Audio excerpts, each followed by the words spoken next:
Good morning. In today's intelligence update, we'll be examining the shifting landscape of Central and South America, where the collision of narco networks, national politics, and foreign military action is creating a new and unpredictable regional dynamic. This is your Stylo News Intelligence Update for April 22nd, 2026. Over the past 2 weeks, we've seen a significant escalation in tensions across the Caribbean. To fully understand these events, we must first look at the complex web of narco-politics that defines so much of the region. This program is brought to you by ProWave AI, the developers of the Stylo intelligence platform. Our primary focus today is a new, undeclared conflict emerging in the Caribbean. Direct military action by the United States has intensified, creating significant diplomatic friction with nations across the region. Now, to put this into perspective, since September of last year, the United States has conducted more than 50 military strikes. We're not talking about simple interceptions here. These are direct, lethal engagements targeting vessels suspected of smuggling. This represents a major shift in U.S. policy. And these operations have, of course, had a human cost. Reports indicate that over 177 suspects have been killed in these strikes. This use of lethal force outside of a traditional declared conflict is precisely why the situation has become so politically sensitive. As you might expect, the political reaction from the region has been swift and sharp. Among the most vocal critics is President Gustavo Petro of Colombia. He's gone on record with a stark warning, stating that this pressure from the U.S. risks provoking what he calls a regional uprising against American influence. So this raises a crucial question. Why is the United States taking such drastic measures? Well, to answer that, we need to take a step back and appreciate the vast scale of the narco networks that are at the center of this. These trafficking operations are remarkably resilient and highly sophisticated.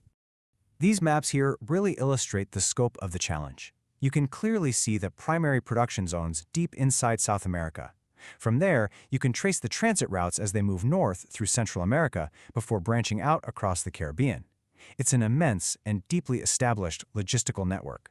And let's focus on a few of these key operational hotspots. In Colombia, the Putumayo and Catatumbo regions remain the heartlands for cocaine production. Much of that product is then moved to coastal export hubs in Ecuador, particularly Guayaquil, which has itself become a major urban stronghold for gangs. But the tactics are also evolving. We're now seeing Mexican cartels employing drones in Guatemala, for example, making their operations much harder to detect.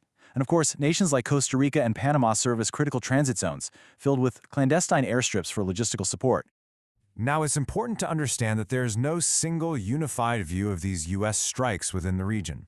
In fact, these actions have exposed deep disagreements over fundamental issues of international law, national security, and state sovereignty. The debate really centers on three distinct perspectives.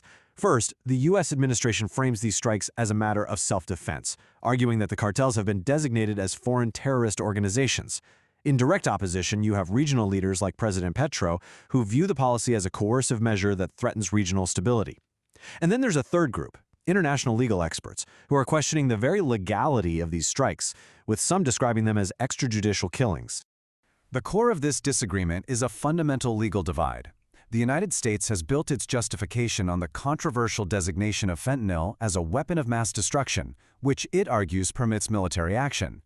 But from the viewpoint of international critics, this justification appears to lack clear evidence and directly challenges long-standing legal norms. All of this, then, leads us to what comes next. There are several key indicators we'll be monitoring in the coming weeks to assess whether regional stability will hold or deteriorate further. In the near term, we expect the U.S. military strikes to continue. The critical variable will be the diplomatic response from other Latin American governments. Will they voice strong opposition, or will they remain silent? We're also closely watching the potential impact on domestic politics, particularly the upcoming presidential runoff election in Peru. And finally, there's the wild card, the evolving economic cooperation between the U.S. and Venezuela's interim government. Any change there could have significant ripple effects. What we are witnessing is a collision of powerful military, political, and criminal interests. The central question moving forward is a simple one. How will regional stability hold under this immense and growing pressure? This has been a brief overview. For a more in-depth analysis of these developments, you can listen to the full Stylo News Intel update. It's available on your favorite podcast platform, or you can simply follow the link in this post. Thank you for watching. For AI-powered news and analysis on demand, please visit us at www.stylonesnews.com.